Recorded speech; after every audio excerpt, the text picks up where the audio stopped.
He became the last man standing in all of Ukraine. Not only were the streets of the capital deserted, but the highways were devoid of any vehicles. Even the last aircraft had departed.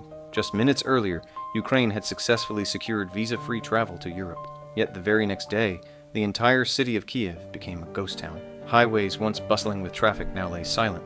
Parks that were once crowded and noisy stood completely empty. Advertisements for discounted flights to Europe were plastered everywhere along the roads. Overnight, everyone had left their homeland. The entire city lay silent as a ghost town. Yet even so, the president remained on the land that raised him. Though he was the sole person left in the entire country, he chose to live a life of strict routine. He went to work as usual every day, then came home. He waited for the green light before crossing the street. He shopped alone at the supermarket, scanning and ringing up his own groceries. Outside the supermarket, he encountered a beautiful woman.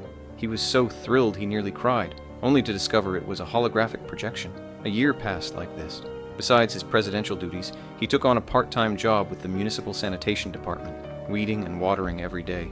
To ease his loneliness, he even kept a large group of pets in his office. Finally, a call came through. The UN secretary informed him, "Ukraine is truly a miracle. Not only is the crime rate 0, the corruption rate is 0, and the mortality rate is 0. Even the birth rate was 0. They then invited him to next year's summit. After hanging up, he excitedly ran to Parliament to announce the good news to the Assembly. He then borrowed $300 from the IMF for travel expenses to attend the summit. Later, he visited the supermarket and bought the ham he'd been craving. But before he could take a bite, the world suddenly spun around him. It turned out it had all been a dream.